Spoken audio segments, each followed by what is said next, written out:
Section 1. The paradox of the broken smile. You know that person. The one who laughs at everything. The one who cracks a joke when the world is ending. Society looks at them and sees a happy person, or perhaps someone who doesn't take things seriously. But if you have the eyes to see, you know that constant humor is rarely about innocence. It is the signature of real, bone-deep pain. I am not talking about small inconveniences or bad days. I am talking about experiences intense enough to permanently rewire the human spirit.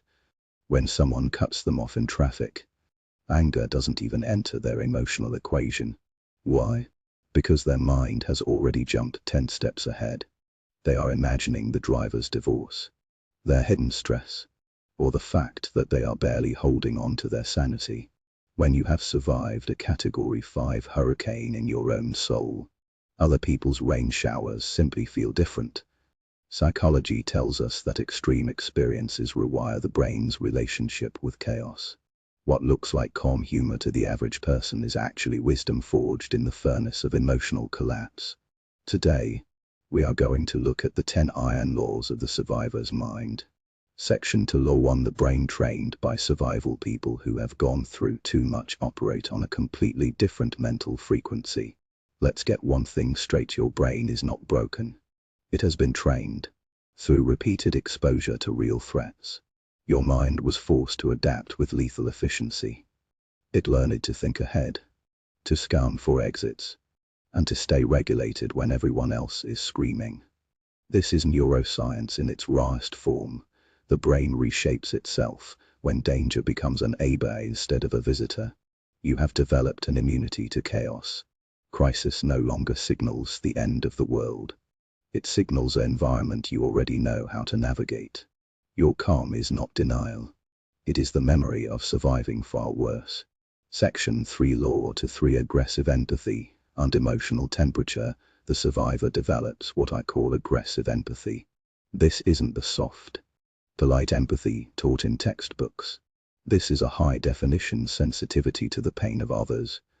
You notice the micro shift in a voice, the 3-second pause that speaks volumes, and the slight tension in a shoulder. Your brain has been trained to read distress patterns like a master scout. While most people see a room filled with furniture, you sense the emotional temperature the moment you walk through the door. This hyper-awareness developed because, once upon a time, your safety depended on predicting the unpredictable. Silence is never empty to you. It is a data stream. You scan for the weather change in a conversation before the first word of the fight is ever spoken. Section 4. Law for the mystery of post-traumatic growth. There is a phenomenon in psychology called post-traumatic growth. It suggests that some people do not just recover to their old selves. They grow into something far more powerful.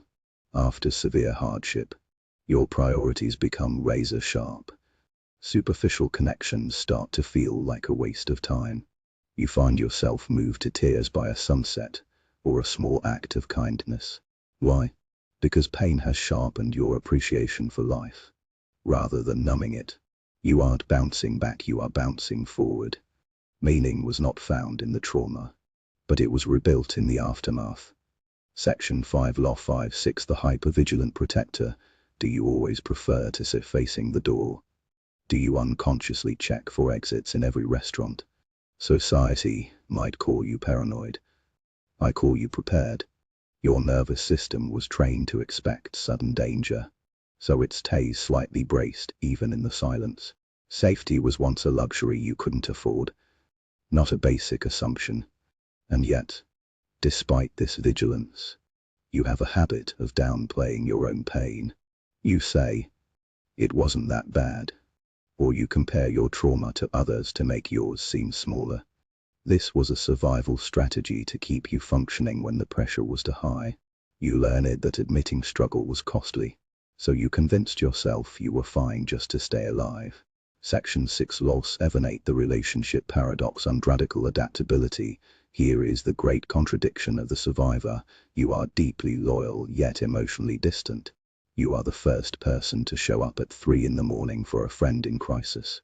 But the moment someone asks about your needs, you vanish into the shadows. Connection once carried a heavy price tag, so your nervous system braces during intimacy. You crave closeness, yet you fear the weight of depending on anyone. But this history has also given you radical adaptability.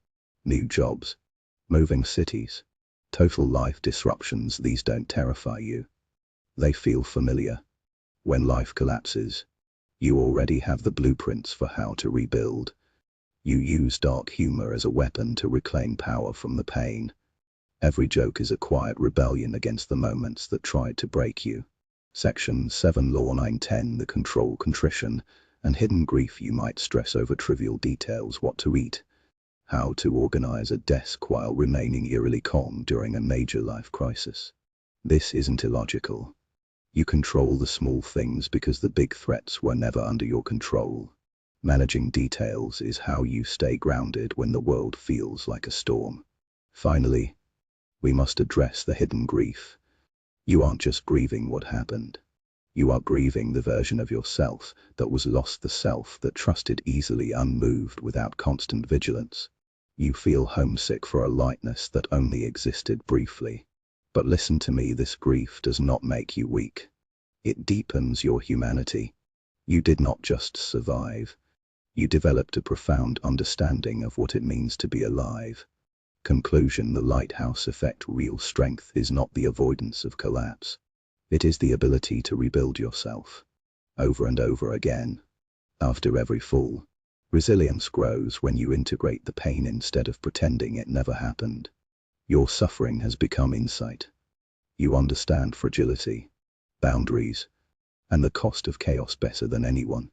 What remains in you is not hardness, but a carefully earned tenderness. Without realizing it, you have become a lighthouse. You don't shine because your life was gentle. You shine because you remember the darkness so clearly that you can guide others through it. Every boundary you set and every joke you tell carries the weight of your survival. You earn this wisdom. You refuse to disappear. And despite everything the world threw at you, you are still